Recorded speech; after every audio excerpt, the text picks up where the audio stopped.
Hello mga kachupos! Hello mga kachupos!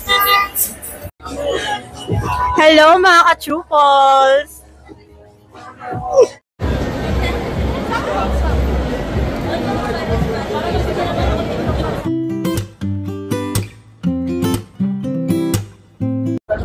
Hello mga ka-Chupos, at ngayon ay day 3 ng Franchise Asia at kasama natin si Ma'am Rem. Hi! And Ma'am Rem, ano pala yung booth nyo or yung inyong mga products, Ma'am? Meron kaming tatlong concept dito sa Franchise Asia. Ang pinaka nilo-launch talaga namin for today is itong Pares po.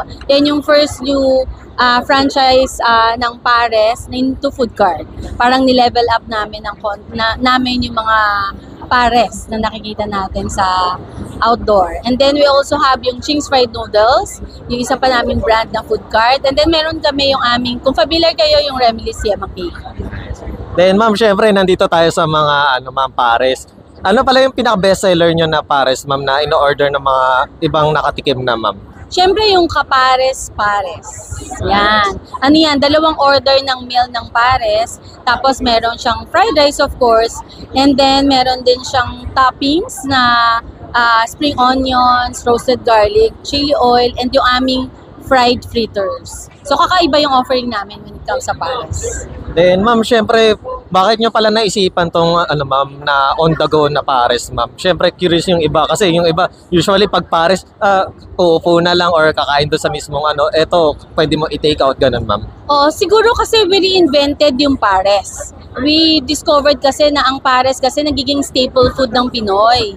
Kaya lang, hindi siya readily available anywhere.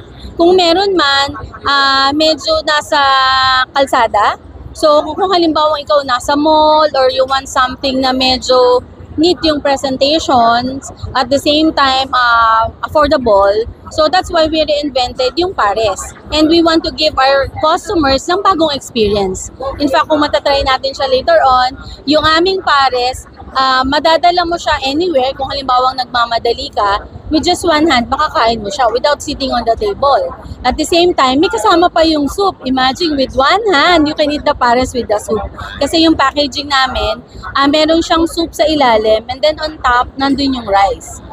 And then, nandun na rin yung ulam, you'll just use the straw for you to zip the sabaw.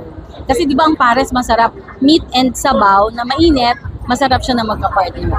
Then Ma'am, para sa mga curious na mga interested na future clients nyo or mga customer, is magkano pala yung pinaka-initial or minimum na investment para mag-franchise po ng ganito, Ma'am?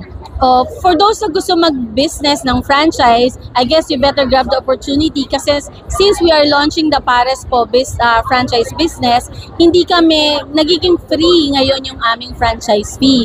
For only 168,000, you can have the entire package. The 168,000, cover nyo na yung buong food cart, yung aming tools, yung aming uniforms, including yung aming support, and at the same time, yung trainings. So lahat na yun kasama na. Imagine for only 168,000. Then Ma'am Rem, regarding naman po sa Ma'am, kung gusto nila mag-inside tour or meron po ba kayong main branch or parang showroom, Ma'am? Yung aming office kasi, we have 3 brands. Makikita na nila yung 3 brands namin. So makikita nila ito yung aming office in Banawe. We also have a commissary in Malabon. And then yung mga branches namin, available siya in Metro Manila. Then Ma'am, if ever pala na, ayun nga, kasi patapos na tong Franchise Asia, ano yung mga upcoming events na plan nyo na mag-join or ma-showcase yung mga Ma'am, items or yung Ma'am, franchise na ganito, Ma'am? As of now kasi ito pa lang yung event yung big event talaga na sinalihan namin. But in case you want to follow us, just punta lang kayo sa page namin. So meron kaming page ng Remilis Yema Cake, page ng Ching's Fried Noodles, and of course yung page ng aming Pares po. Doon makikita niyo yung mga events na magaganap para sa aming mga brands. And lalagay ko na lang sa video at sa description ng kanilang contact details kung may further concern pa kayo na gusto mong malaman. And thank you, Ma'am Rem. Thank you!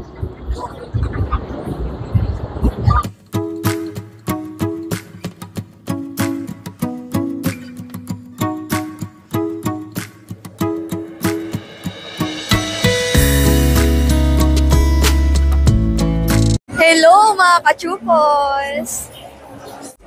Hello mga ka-Chuples!